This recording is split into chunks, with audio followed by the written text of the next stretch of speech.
السلام علیکم ورحمۃ اللہ وبرکاتہ۔ کیا آپ نے کبھی سوچا ہے اگر اللہ تعالیٰ روشنی چھین لے تو کون ہے جو تمہیں پھر سے روشن کر سکتا ہے؟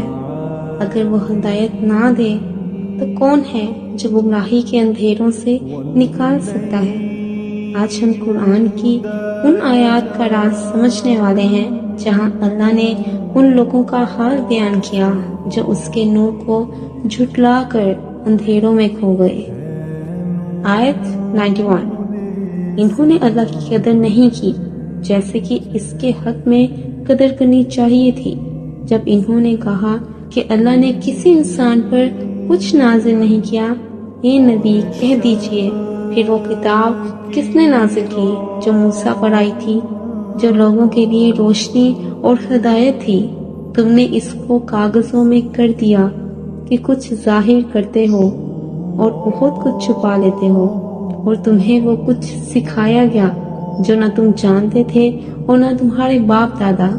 اے نبی کہہ دیجئے اللہ نے یہ نازل کیا، پھر ان کو ان کے حال پر چھوڑ دیجئے کہ اپنی بحث و بازی میں کھیلتے رہیں۔ اس آیت میں اللہ تعالیٰ نے ان لوگوں کی سخت مذمت فرمائی ہے جو وحی کی حقیقت کا انکار کرتے تھے اور دعویٰ کرتے تھے کہ اللہ نے کبھی کسی انسان پر کوئی کتاب نازل ہی نہیں کی۔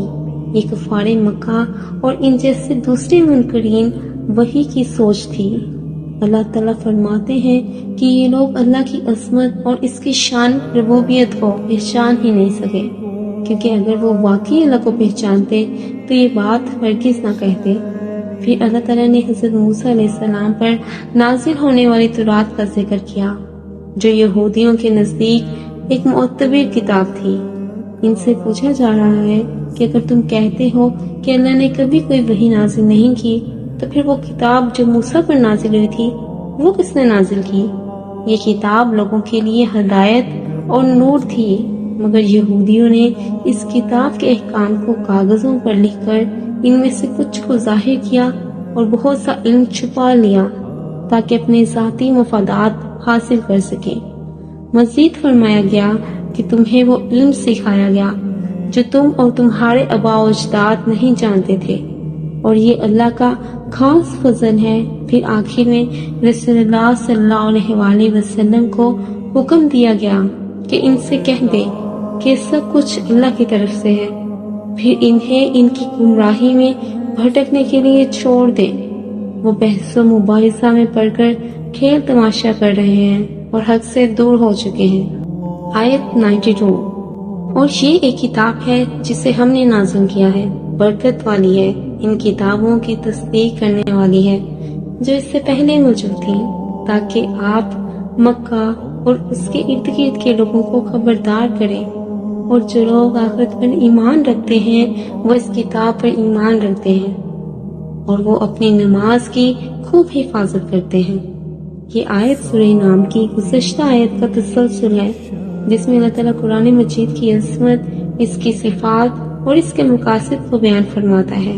یعنی یہ قرآن اللہ کی طرف سے نازل کردہ ہے، کوئی انسانی تصنیف نہیں، یہ اللہ کی الوہیت اور عظمت کا ثبوت ہے۔ یہ ایک بابرکت کتاب ہے، اس میں دنیا اور آخرت کی بھلائیاں ہیں، علم، حکمت، شفا، نور، ہدایت اور عدل موجود ہے۔ جو اس پر عمل کرے گا وہ کامیاب ہوگا۔ یہ انصاف کا آسمانی کتابوں تورات، زبور، انجیل وغیرہ کی تصدیق کرتا ہے جو اللہ کی طرف سے نازل ہوئی تھی، یعنی قرآن ان سچی باتوں کی تصدیق کرتا ہے جو پہلے بھیجی گئی۔ اللہ تعالیٰ نے یہ قرآن اس لیے نازل کیا تاکہ نبی کریم صلی اللہ علیہ وآلہ وسلم مکہ اور اس کے گرد و نواح کے لوگوں کو خبردار کریں کہ اگر وہ ہدایت قبول نہ کریں تو عذاب الہی کا شکار ہوں گے۔ جو لوگ آخرت پر ایمان رکھتے ہیں وہی اس قرآن پر سچے دل سے ایمان لاتے ہیں، کیونکہ وہ جانتے ہیں کہ آخرت میں جواب دہی ہونی ہے۔ آیت 93۔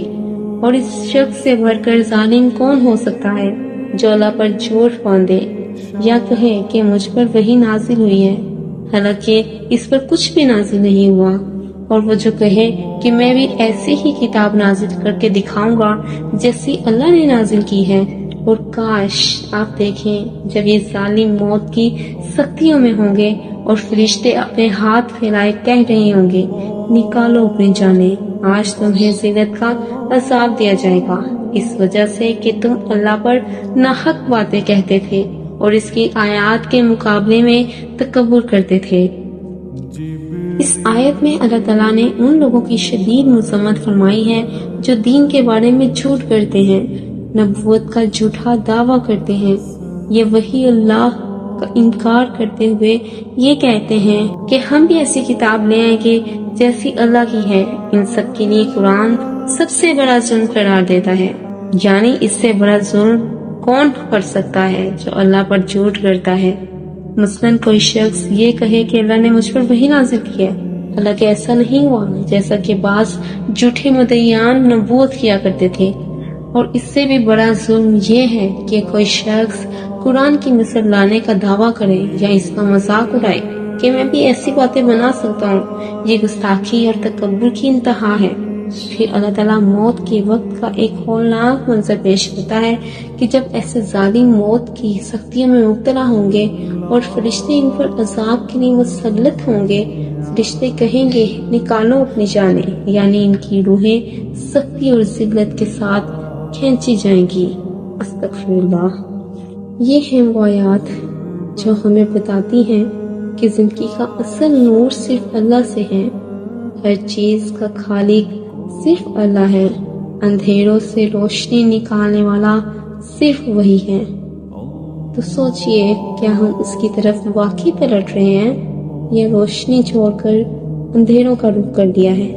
آج کے لیے اتنا ہی۔ اگر آپ کو یہ ویڈیو پسند آئی ہو تو ویڈیو کو لائک ضرور کیجیے گا اور اپنے دوستوں کے ساتھ اس ویڈیو کو ضرور شیئر کیجیے گا۔ تب تک کے لیے اللہ حافظ۔